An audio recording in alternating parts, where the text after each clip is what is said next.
Bonsoir à tous, bienvenue, émission spéciale Assemblée Générale sur LFNA TV en compagnie de Saïd Ndjimi, président de la Ligue. Bonsoir. Bonsoir. Saïd Ndjimi, on va faire le point avec vous sur les finances de la Ligue. Où en est-on ? Eh bien, on a fait un exercice qui est plutôt correct, avec un excédent de 300 000 euros. Alors, cette année est un petit peu particulière avec le Covid. Donc d'abord, je voudrais remercier l'État, puisque les aides que nous avons reçues, que tous les districts d'ailleurs ont reçues, toutes les ligues, mais également certains clubs nous ont permis de traverser cette période un peu compliquée.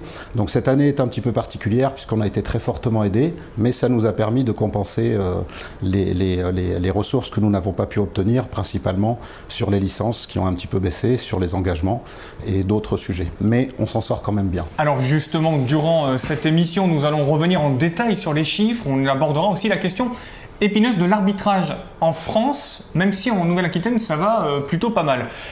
Vos commentaires, vos réactions, bien évidemment. Vous en avez l'habitude sur les différents réseaux ou sur les différentes pages. Et LFNA TV va s'intéresser donc, Saïd Ndjimi, aux finances. Revenons, alors je vais me faire peut-être poil à gratter pour vous, mais sur cette fameuse question des rémunérations. Où en sommes-nous ? Alors, bon, depuis novembre 2017, en novembre 2017, lors de l'Assemblée Générale Financière, les clubs ont décidé de voter cette possibilité d'indemnisation. Nous avions prévu de faire une Assemblée Générale en présentiel au mois de mars et avril pour débattre de nouveau de ce sujet. Malheureusement, nous n'avons pas pu le faire. Et puis, il a bien fallu avancer, il a bien fallu traiter cette question. Et le comité directeur a décidé de renouveler le principe de l'indemnisation, cette fois-ci au profit de 3 élus. Alors, pourquoi ? Tout d'abord parce que nous avons l'intime conviction que les institutions doivent être professionnalisées. Ça, c'est le premier sujet.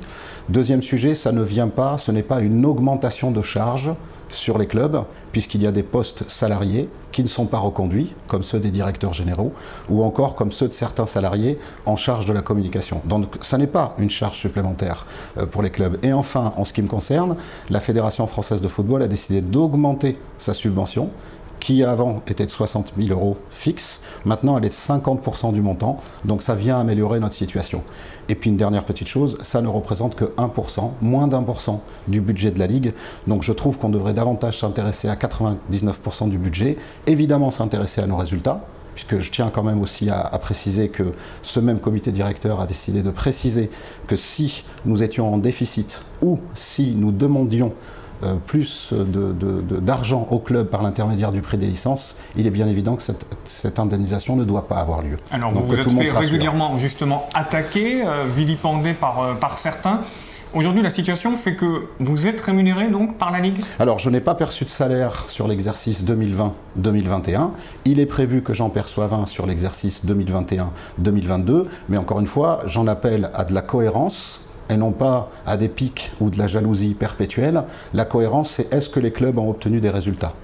La cohérence, c'est est-ce que la situation des clubs s'est améliorée ? Si la réponse est oui, ça doit devenir anecdotique et normal, puisque l'idée, si vous voulez, encore une fois, c'est de professionnaliser la structure. Si les clubs sont convaincus, depuis 5 ans, que nos résultats sont bons, si les clubs sont convaincus que leur situation s'est améliorée, encore une fois, pour moi, ça n'est pas un sujet.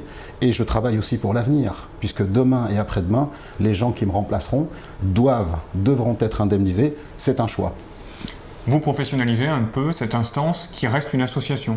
Une association avec 9 millions d'euros de budget, avec 60 salariés, avec 1400 clubs, 84 000 km², avec des clubs qui sont très exigeants, et c'est bien normal, il faut leur apporter une réponse. Je doute que quelques clubs, que ce soit en Nouvelle-Aquitaine, vous disent qu'ils n'ont pas eu réponse à leurs questions. Mon numéro de téléphone est utilisé du lundi au dimanche, et tant mieux.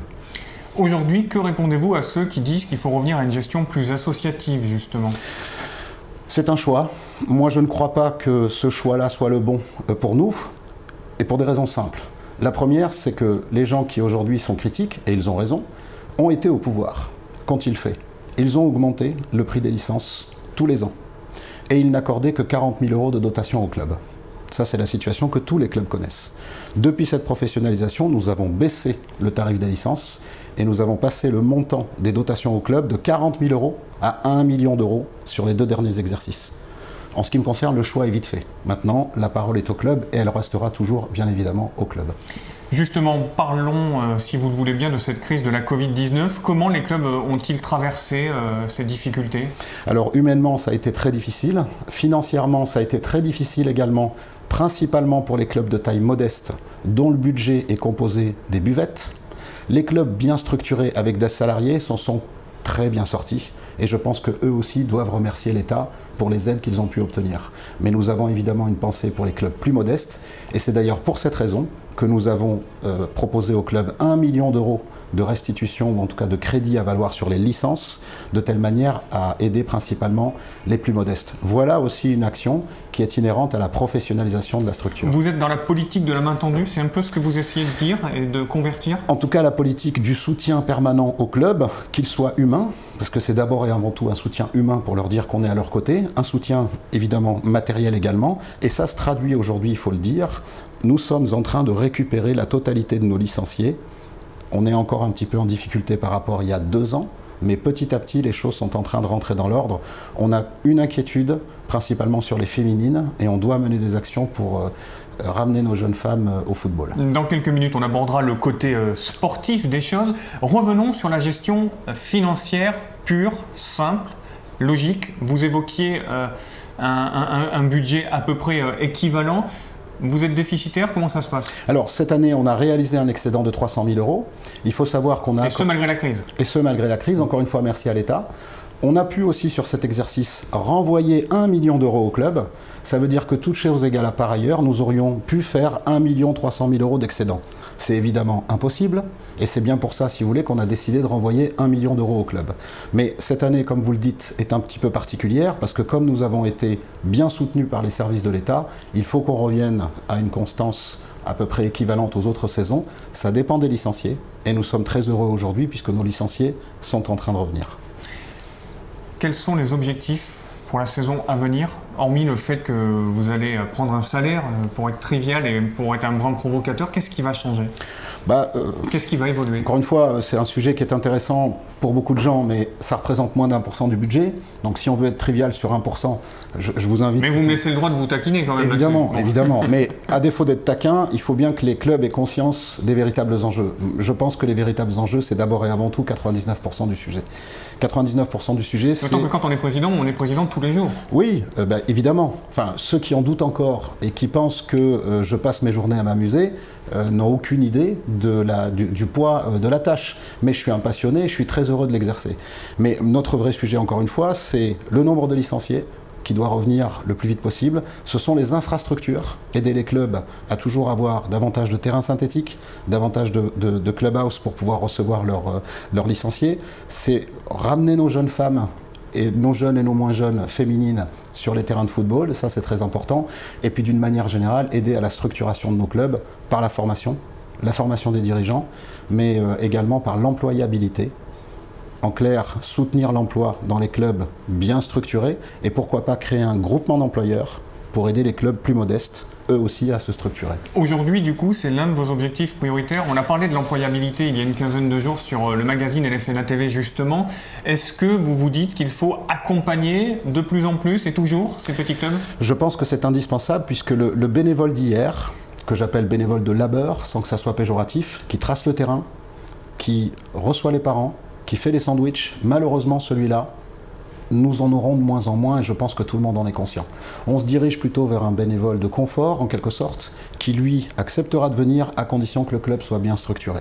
Et donc notre idée, si vous voulez, c'est d'aider les clubs à se structurer. Rappelons que sur 1400 clubs, nous en avons 600 à peu près qui ont moins de 100 licenciés. Donc notre base est vraiment le club modeste et c'est pour ça qu'on doit avoir une réflexion et des actions typiquement dédiées aux clubs les plus modestes. Je regardais sur les sites web des différentes ligues en France. Vous êtes un peu précurseur dans pas mal de domaines. C'est quoi? C'est ça la touche NJMI? C'est la touche de la professionnalisation. Parce que quand je me retrouve en face des clubs, un professionnel ne peut pas se retrancher derrière le caractère bénévole de son activité. Et à partir du moment où c'est mon travail, je ne peux pas rester les bras ballants en train de dire systématiquement « je ne peux rien faire ». Je ne dis pas que ceux qui étaient mes prédécesseurs faisaient ça. Je dis que la touche professionnelle, c'est celle de l'action pour être en mesure de ne jamais perdre un licencié, pour être en mesure de ne jamais laisser un seul club sans avoir une réponse. Bref, un soutien de tous les instants. Vous considérez que vous avez une sorte d'obligation de résultat? C'est une obligation de résultat. L'obligation de moyens... C'est une pression que vous mettez sur votre conseil d'administration, de facto? Non, c'est pas une pression. Enfin, je veux dire, moi, je suis habitué d'abord à la pression. Hein. Souvenons-nous, j'étais sous pression de 50 000 spectateurs tous les week-ends. Donc, c'est quelque chose que je connais bien. Et pas que des amis, en plus. Et pas que des amis. Donc, c'est quelque chose que je connais bien. Et puis, c'est le seul moyen d'avancer. Alors, quand vous mettez les actions en place, évidemment qu'il y a des défaites, évidemment qu'il y a des choses qui ne réussissent pas. Mais si vous ne faites rien, ou si vous vous contentez, comme mes prédécesseurs, de simplement augmenter les licences et de toujours dire qu'on ne peut pas faire grand-chose, évidemment, ça ne peut pas fonctionner. Vous avez pris le parti de donner ce crédit d'1 million sur les licences. Il y a d'autres ligues en France qui ne le font? Aucune. Je merci de cette remarque parce que je voudrais que nos clubs aussi... J'ai rien trouvé sur les autres sites, c'est non, pour ça que je vous posais la question. Aucune, ça n'existe pas. Je voudrais aussi que nos clubs regardent effectivement un petit peu ce qui se passe à l'extérieur et je pense qu'ils peuvent être fiers de leur ligue puisque, encore une fois, nos tarifs ont baissé de 8 à 10% depuis 2017, ils ont baissé. Nos dotations sont passées de 40 000 € à 1 million d'euros depuis 2 saisons. Ça ne sera pas 1 million tous les ans. En moyenne, on espère faire 300 ou 400 000 € sur des années... Mais ce qui est déjà beaucoup. Ce qui est déjà beaucoup. Et enfin, comme vous le dites, on s'occupe des gens. Il n'y a que notre ligue qui fait ça. Alors que quelques personnes, si vous voulez, veuillent, comment dirais-je, avoir un dessin critique et systématiquement noircir le tableau, c'est très anecdotique. Il y avait eu des plaintes déposées, on en est où? Elle a été classée sans suite depuis le 10 novembre 2020. 10 novembre 2020. Donc ça fait 1 an. Ça fait 1 an. Et souvenons-nous de la campagne particulière. Et un peu violente. Un peu violente. Ces fameux sujets qui ont été évoqués à 48 heures de l'Assemblée Générale, le 10 novembre 2020, soit 10 jours avant l'Assemblée Générale, la plainte avait été déjà classée sans suite. Et il y a encore des gorges chaudes qui se satisfont de cela. C'est pathétique. Est-ce que c'est une vision un peu archaïque qu'ils ont, peut-être? Moi, je voudrais qu'ils viennent débattre, que les gens qui s'opposent, et heureusement qu'il y a de l'opposition. C'est le seul moyen de progresser. Mais je voudrais les entendre parler de foot. Je voudrais les entendre parler de projets. Aujourd'hui, vous prenez pour vous toutes ces querelles, toutes ces polémiques autour de votre rémunération, de l'argent et du train de vie de la Ligue? Après, personne n'est dupe. Tout le monde constate bien que ces attaques sont personnelles. Enfin, je veux dire, si les attaques étaient contre l'institution et contre les actions qu'elle mène, on aurait un vrai débat. Où est le débat de dire que je tape dans la caisse? Où est le débat de dire que je prends une rémunération? Enfin, ça apporte quoi, en fait? Et les clubs, en quelque sorte, s'en moquent un peu. Moi, ce que je demande, encore une fois, c'est que les gens nous proposent des projets sportifs, nous proposent des projets de soutien au club, et là, à ce moment-là, le débat pourra avoir lieu. Après, pour le reste, j'ai appris à m'en accommoder. Bon, encore une fois, c'est d'une tristesse absolue. Vous n'êtes pas usé par toutes ces polémiques, ces querelles? Psychologiquement, ça ne doit pas être évident d'être toujours dans le conflit ou dans le rapport de force avec des opposants qui ne l'ont été que brièvement en plus. Oui, et puis enfin, encore une fois, si vous voulez, ce qui m'intéresse, moi, c'est le plaisir et la gentillesse des clubs lorsque je suis reçu. Les assemblées générales de district ont eu lieu, on n'a pas eu d'esclandre. Donc en fait, ces gens-là ne représentent pas grand-chose. Ils ne représentent qu'eux-mêmes. Et encore une fois, ce qui est un peu gênant, c'est que ce sont des attaques personnelles. Arrêtons de s'attaquer personnellement les uns les autres. Asseyons-nous autour d'une table pour débattre autour des vrais sujets. Qu'est-ce qu'on peut faire pour améliorer la vie des clubs? C'est ça l'intérêt. On va aborder le volet sportif, Saïd N'Djimi, avec les compétitions parce qu'il y a une sorte d'entonnoir qui va arriver progressivement. On va restreindre les poules. On n'a pas le choix. On sait, les clubs savent, régionaux en particulier, qu'il nous faut augmenter la qualité de notre football, indépendamment d'avoir de la masse, qui revient bien, comme je vous le disais tout à l'heure. Donc il faut qu'on réduise le nombre de poules en R1, en R2, en R3. Et pour ce faire, des groupes de travail avaient été créés avec les clubs, tout au long de cette période de Covid un peu difficile, ce qui nous a permis de garder le lien. Et on a 3 rapporteurs qui, je l'espère, viendront nous présenter lors de l'Assemblée Générale du mois de juin. D'ailleurs, précisons, je vous poserai peut-être la question tout à l'heure sur les assemblées générales, parce que certains se posent des questions sur présentiel, non présentiel. Eh bien, ces 3 rapporteurs viendront présenter le schéma que nous souhaitons retenir dans 4-5 ans. Et en gros, c'est arrivé en 2025-2026 avec 2 poules de R1 à 14 équipes, totalement régionalisées, avec 6 poules de R2 et 10 poules de R3. Et on le voit au travers des infographies que nous venons de projeter. Ça veut dire que vous allez enrichir le football départemental? On peut le voir comme ça, puisque malheureusement il va y avoir beaucoup de rétrogradation, parce qu'on aura évidemment moins d'équipes en régional, et effectivement, mécaniquement, le niveau départemental va également s'élever. Donc ça va être des championnats départementaux plus forts, plus costauds.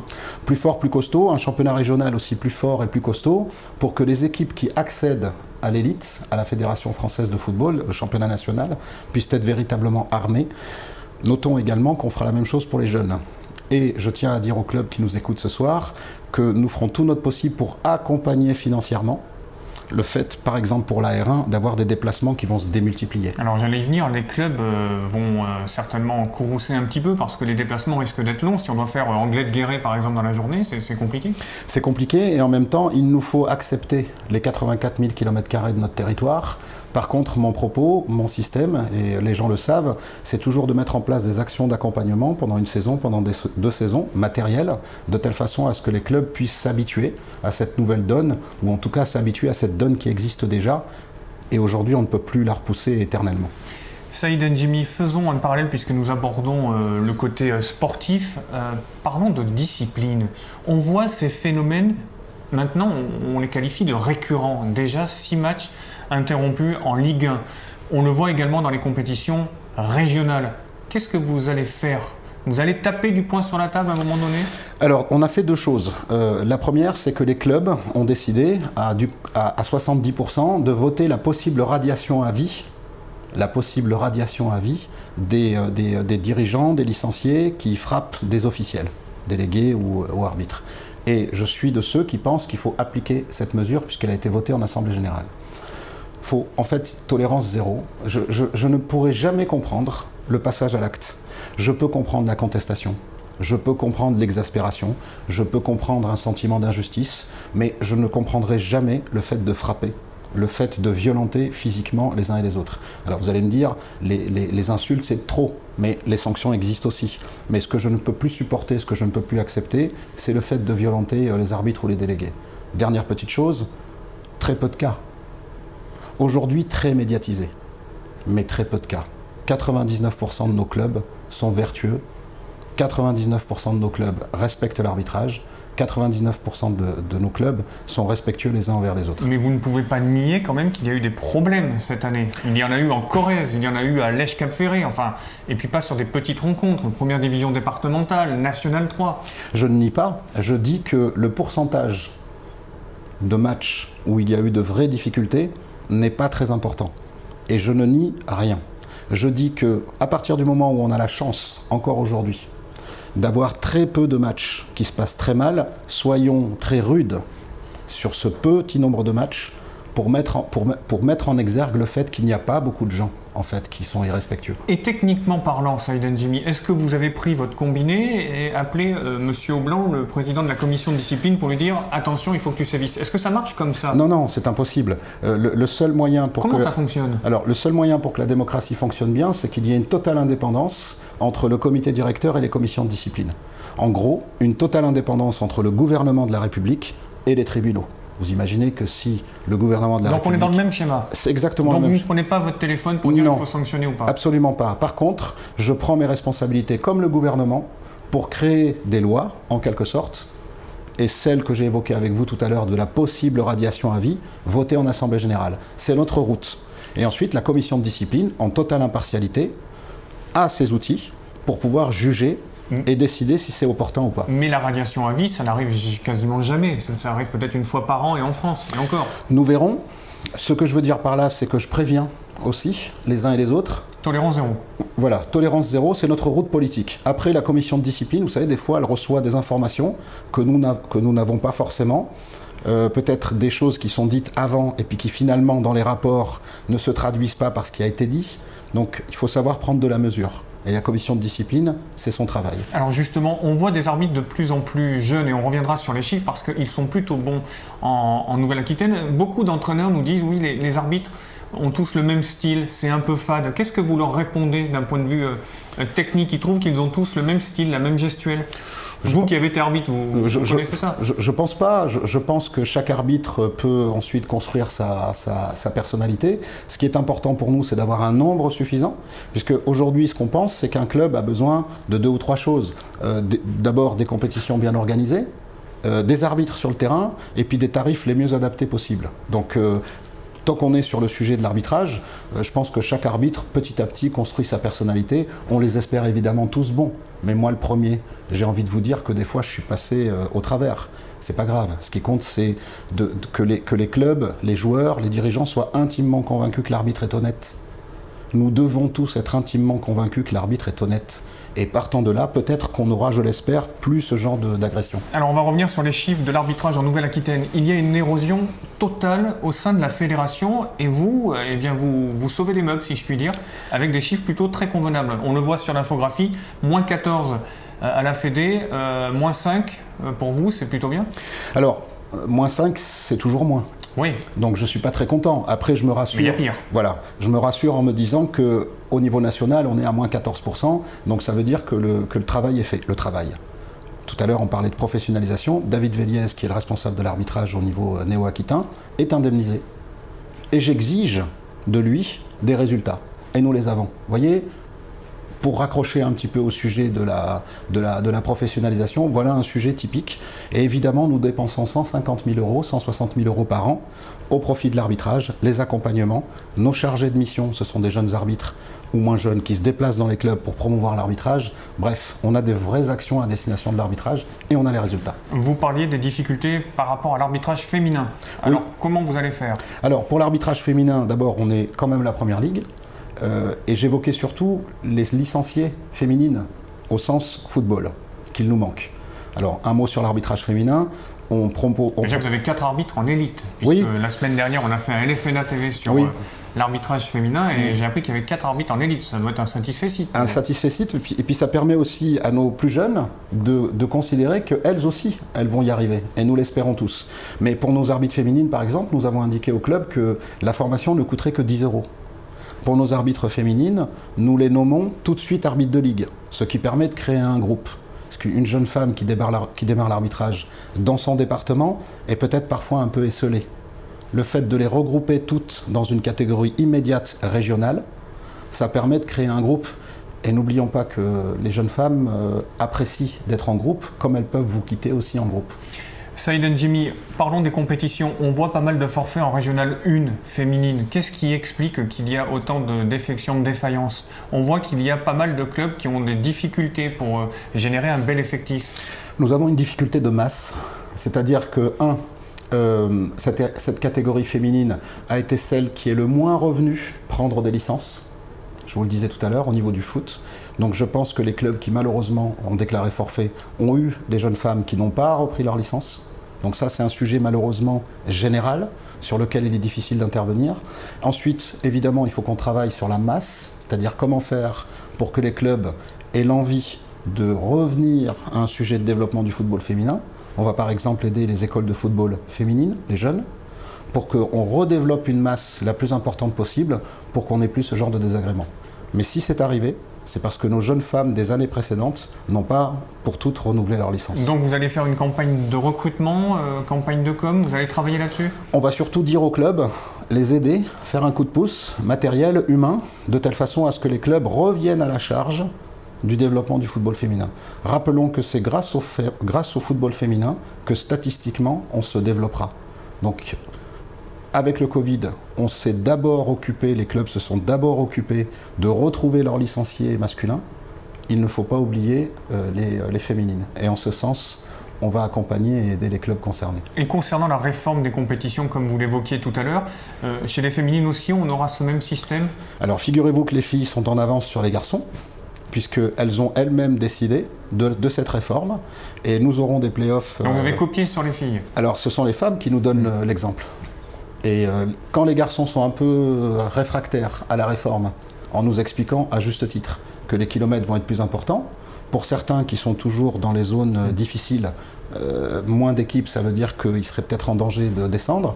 Pendant ce temps-là, les femmes en R1 nous ont expliqué qu'il nous fallait absolument avoir qu'une seule poule. Donc vous voyez que les femmes sont souvent en avance sur les hommes, et tant mieux. Et vous en avez aussi dans votre conseil d'administration. Oui, là, on en a plusieurs. La secrétaire générale, Isabelle Radjé, qui fait partie aussi du CROSS régional. Il y a la présidente de la Charente-Maritime aussi. Absolument. Et puis notre présidente de commission régionale d'arbitrage, hein, ça n'existe nulle part, hein, une femme présidente de commission régionale d'arbitrage, qui en plus n'est pas arbitre. Il a bien fallu que je mouline et que je me prenne quelques coups aussi pour faire accepter le fait que des femmes, plus de femmes dans nos commissions, plus de femmes dans notre football, seraient de nature à l'apaiser et peut-être à revenir à l'essentiel. Revenons sur cette assemblée générale financière. Qu'est-ce que vous attendez d'elle? Eh bien que les clubs, tout d'abord, votent, parce qu'on a absolument besoin d'un vote conséquent pour que les mesures puissent être valablement votées, enfin validées. Je voudrais dire aussi que pourquoi est-ce qu'on fait des assemblées générales dématérialisées? Quand je suis arrivé, beaucoup de clubs nous ont dit 84 000 km² se lever à 5 h du matin en plein mois de novembre et faire 500 km pour une assemblée générale, c'est extrêmement difficile, à tel point que les pouvoirs étaient innombrables et que peu de clubs étaient finalement présents physiquement.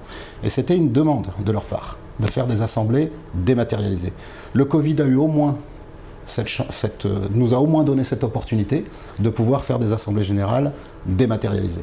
Et à ceux qui pensent qu'on dématérialise pour ne pas s'expliquer, je leur dis non, bien au contraire, on est là, et que toutes les questions doivent être posées, même encore ce soir s'ils le souhaitent.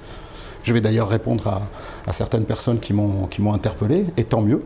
Et évidemment, au mois de juin 2022, si le Covid nous laisse tranquille, nous aurons une belle assemblée générale festive, comme nous l'avions fait au Futuroscope, où les gens ont pu profiter du parc après. Pour moi, c'est ça, l'Assemblée Générale. Et ce sera où?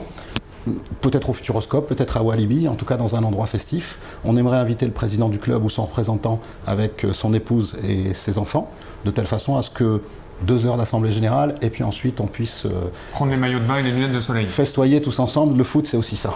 Saïd N'Djimi, on va revenir rapidement sur, si vous êtes d'accord, sur la Fédération française de foot. J'ai lu beaucoup de mails, d'articles de presse qui disent qu'il n'y a plus de pilotes dans l'avion, que c'est le capharnaüm. Qu'est-ce que vous pouvez nous dire pour ceux qui, en Nouvelle-Aquitaine, évoluent dans les compétitions nationales? Je pense aux U17, aux U19, aux féminines.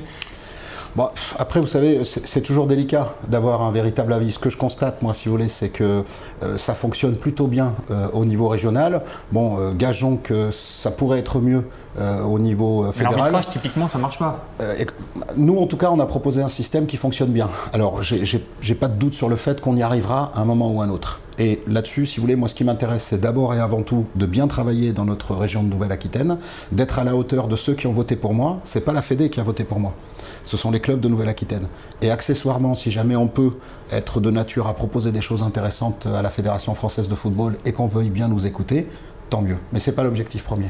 Et les clubs qui sont donc appelés à voter ou pas, d'ailleurs, votre budget et la gestion des finances qui est la vôtre, comment vous résumeriez cette année comptable? Alors sur le plan financier, encore une fois, très particulière. Compliqué? Non, parce qu'encore une fois, l'État a été là, vraiment. Donc je n'aurai de cesse de remercier. J'ai quand même envie de dire que nous sommes une des rares ligues fusionnées, avec donc 2 ou 3 ex-ligues qui se sont rassemblées, qui structurellement est ancrée sur sa route. D'autres ligues ne sont pas dans les meilleures conditions que les nôtres. Donc cette année un petit peu particulière n'est pas de nature à obérer notre route. Après, on a bénéficié des aides, tant mieux pour nous. Rendez-vous compte, encore une fois, on a renvoyé 1 million d'euros au club en ayant remboursé les engagements. Oui, ce qui est plutôt, effectivement... Il n'y a pas de raison de conserver les marges de manœuvre. Et c'est à cet effet, si vous voulez, que la professionnalisation, encore une fois, vous avez compris que j'insiste souvent, est intéressante parce que je n'ai pas de raison particulière d'être content d'avoir un relevé de banque qui explose, comme je le vois trop souvent, et ça me navre parfois. Donc l'objectif, c'est vraiment de redonner toutes les marges de manœuvre au club.